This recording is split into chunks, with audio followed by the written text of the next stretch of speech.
In a world where wealth often builds walls instead of bridges, one story shattered expectations and captured global attention. This is the unbelievable journey of a German billionaire who walked away from his empire, abandoned luxury, and crossed continents, all to repay a debt he believed he could never forget. But the most shocking part? The person he sought to honor wasn't a business partner, a family member, or a political ally. It was a humble Filipino housekeeper whose kindness had once saved him at his lowest point. Today, we uncover the truth behind this extraordinary saga, one that proves the smallest acts of compassion can forever alter the destiny of the powerful. Our story begins in the cold outskirts of Hamburg, Germany, where Wilhelm Kruger, a self-made billionaire industrialist, lived a life defined by precision, discipline, and ruthless business competence. Outsiders saw a man whose wealth towered over nations, with factories on 3 continents and a name recognized in every boardroom. But success often comes wrapped with loneliness. To the world, Wilhelm was untouchable. Behind the scenes, he wrestled with emptiness, an emotional isolation worsened by a troubled family life and a childhood marked by strictness rather than affection. His staff rarely saw him smile, and his mansion, though lavish, felt more like a museum than a home. Everything changed the year he nearly lost the most important contract of his career. Wilhelm's company was under attack from competitors, investors were pressuring him, and rumors of his declining health circulated in the media. The billionaire collapsed from exhaustion inside his mansion one evening, unnoticed by most staff, who were trained to avoid interrupting him. But one person broke the rules, a Filipino housekeeper named Marites, who had been working abroad for nearly a decade to support her 3 children back home in Quezon province. She found Wilhelm unconscious, immediately called emergency services, and stayed with him until paramedics arrived. Marites didn't know she was risking her job. Staff had clear instructions never to enter the private study unless summoned. Yet in that moment, she acted not as an employee, but as a human being. She held Wilhelm's hand as the ambulance arrived, whispering prayers in Tagalog, believing no one deserved to suffer alone. Doctors later confirmed that if she hadn't reacted quickly, Wilhelm could have suffered irreversible brain damage. When he awoke hours later, confused and disoriented, he was told the truth. A housekeeper he barely knew had saved his life. Wilhelm asked to meet her, not out of politeness, but genuine curiosity. The man known for keeping emotional distance found himself intrigued by the Filipina who had shown unexpected courage. When Marites entered his hospital room, nervous, humble, and apologetic for breaking house rules, Wilhelm saw something rare. Not fear. Not ambition. Not deference. He sensed sincerity, the kind that had been absent from his circles for years. She apologized repeatedly, believing she'd be fired. Instead, Wilhelm thanked her with a softness his employees had never witnessed. That moment, simple yet profound, marked the beginning of a bond that would transform both their lives. During recovery, Wilhelm asked Marites to visit frequently, not as staff, but as a comforting presence. She shared stories about her life in the Philippines, growing up near coconut farms, surviving typhoons, and raising 3 children while working abroad. Her strength humbled him. He couldn't understand why someone so hardworking lived so far from family, so she explained the reality many OFWs face: sacrifice. She sent almost every euro she earned back home, dreaming of building a small house for her children. Wilhelm felt something shift within him. For the first time, someone reminded him that life wasn't measured in profits, but purpose.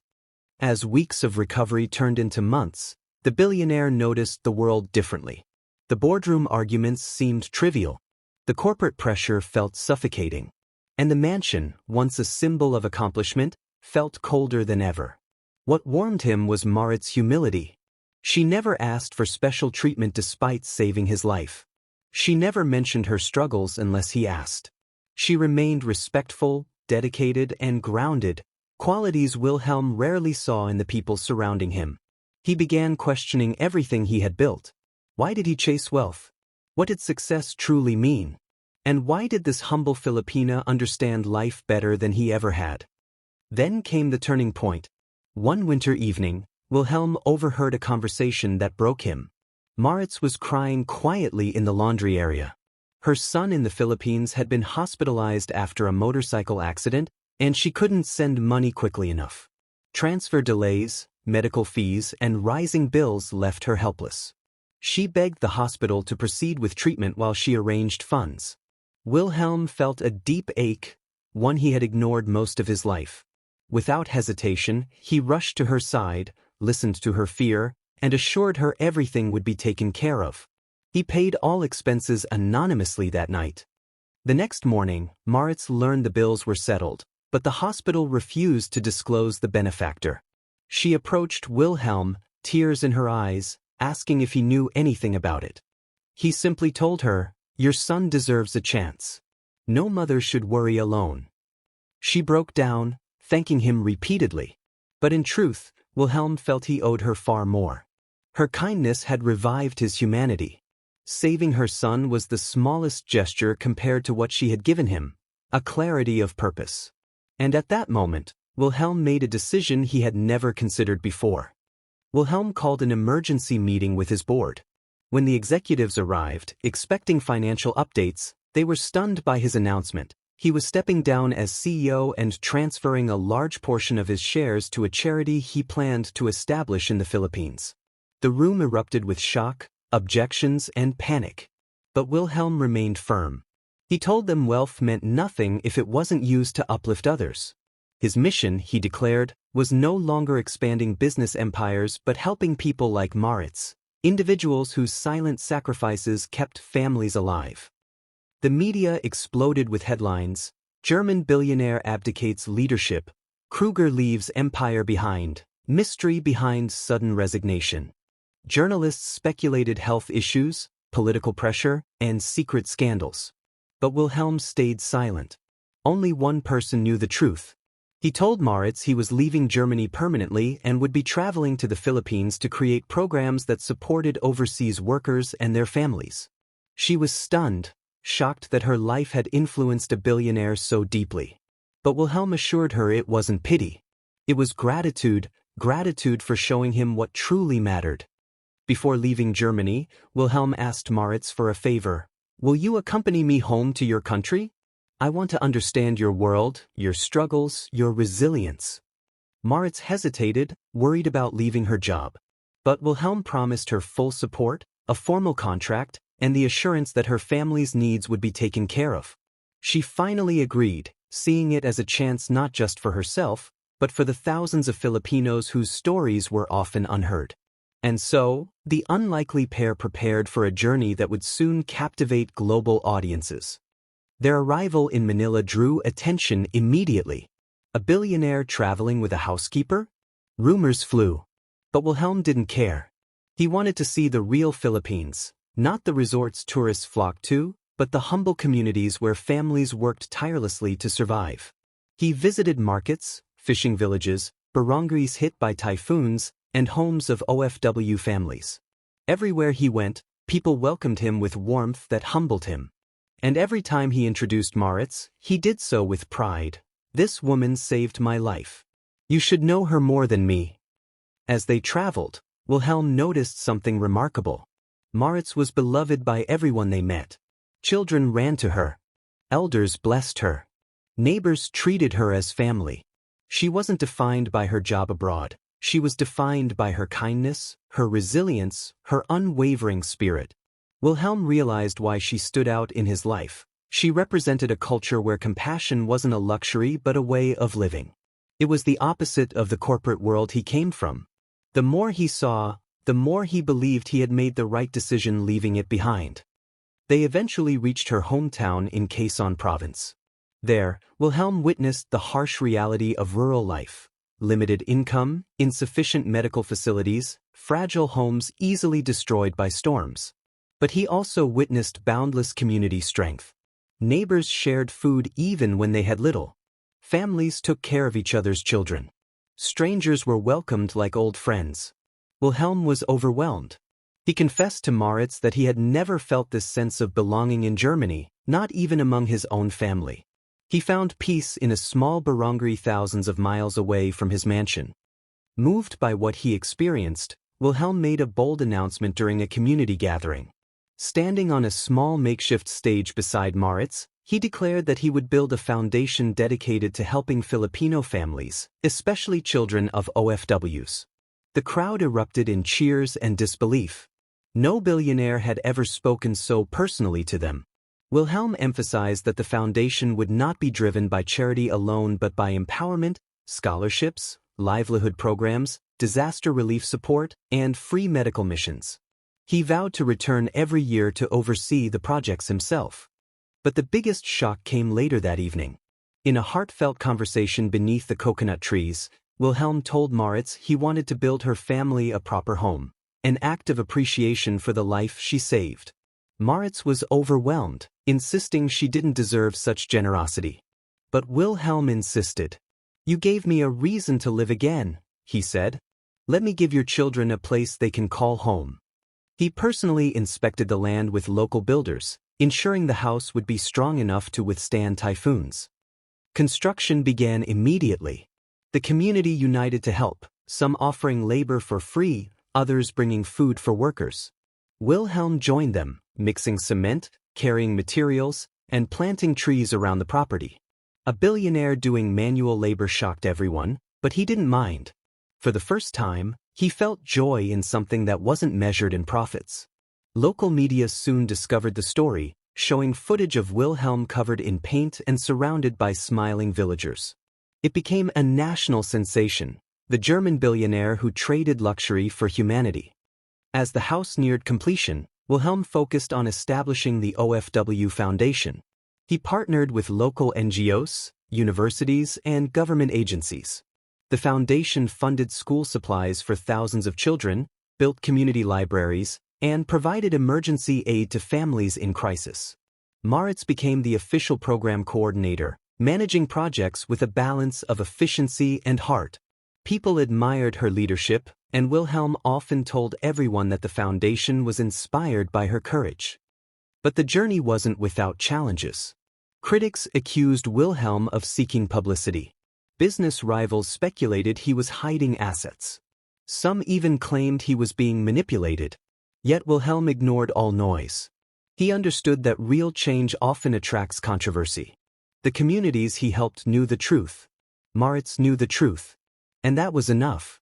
Whenever doubts overwhelmed him, he looked at the smiles of children attending school for the first time, mothers receiving livelihood training, and families moving into sturdier homes. That gave him strength. Then came the day the new home was completed. Painted in soft earth tones, reinforced with storm-resistant materials, and surrounded by fruit-bearing trees, the house stood as a symbol of new beginnings. Marites cried when she saw it, tears of gratitude, relief, and disbelief. Her children hugged Wilhelm tightly, thanking him in broken English and shy Tagalog phrases. For Wilhelm, it wasn't just a house. It was redemption. It was purpose. It was proof that a life rebuilt from compassion could stand stronger than any mansion ever could. A few weeks later, Wilhelm gathered the barangay for a celebration. Under lantern-lit trees, people danced, shared meals, and laughed. It was the kind of simple joy Wilhelm had never experienced as a billionaire. He gave a short speech, expressing his gratitude for welcoming him as family. He highlighted the strength of Filipino values, resilience, unity, and compassion. He thanked Marites publicly, calling her the woman who taught me how to live again. The crowd erupted with applause. The story spread across the Philippines, then Asia, then Europe. Journalists traveled to Quezon Province to interview Wilhelm and Marites. Documentaries were filmed. Editorials praised the unusual friendship that bridged continents and cultures. Meanwhile, wealthy philanthropists reached out, wanting to support the foundation. But Wilhelm refused corporate influence. He insisted the project remain rooted in genuine humanity, not boardroom agendas. His mission wasn't to build a global empire, it was to protect the values he had rediscovered through Marites. As months passed, Wilhelm's life transformed completely. He lived in a modest rented house near the barangay, wore simple clothes, and traveled without security escorts. People treated him like one of their own, offering him home-cooked meals, inviting him to fiestas, teaching him Tagalog phrases. And Wilhelm felt happier than he had ever been. The weight of ambition had lifted, replaced by a sense of belonging he had long craved but never found in wealth. One afternoon, as they sat overlooking the rice fields, Wilhelm confessed something deeply personal. He told Marites that before she saved him, he had been contemplating leaving his company entirely, not to help anyone, but because he felt empty and exhausted. "You didn't just save my life physically," he said. "You saved me from myself." Marites was emotional, realizing how profound her role had been in his transformation. She reminded him that kindness was never wasted, and that destiny often chooses unexpected messengers. Years passed, and Wilhelm never returned to Germany except for essential documents. He transferred leadership of his foundation to a Filipino board, ensuring it would outlive him. Under his guidance, dozens of schools were renovated, hundreds of college scholars were supported, and entire communities gained access to clean water. But he downplayed his contributions, always crediting the Filipino spirit, especially Marites, for inspiring everything. The world eventually learned the full story when Wilhelm finally agreed to a sit-down interview with an international network. When asked why he left unimaginable wealth behind, he answered simply, "Because a housekeeper from the Philippines reminded me that a life without compassion is a life wasted." That single sentence shook viewers worldwide. It became one of the most replayed quotes of the decade, inspiring global discussions about humanity, privilege, and gratitude. Today, Wilhelm is remembered not as the billionaire who lost everything, but as the billionaire who gained something far more valuable: purpose. He spent the rest of his life in the Philippines, mentoring youth, supporting families, and strengthening communities. And through every achievement, Marites remained by his side, not as an employee, but as a trusted friend who helped rewrite his destiny. Together, they proved that kindness can transcend status, culture, and distance. This is the story of a German billionaire who left his country to reward a Filipino housekeeper, but it's also much more. It's a reminder that even the most powerful individuals can be transformed by the quiet strength of those society often overlooks. It's a celebration of humanity, resiliency, and the unwavering spirit of overseas Filipino workers. And above all, it's proof that small acts of courage can ignite extraordinary change. In a world divided by wealth and borders, one unexpected friendship brought two lives together and built a legacy of compassion that will inspire generations.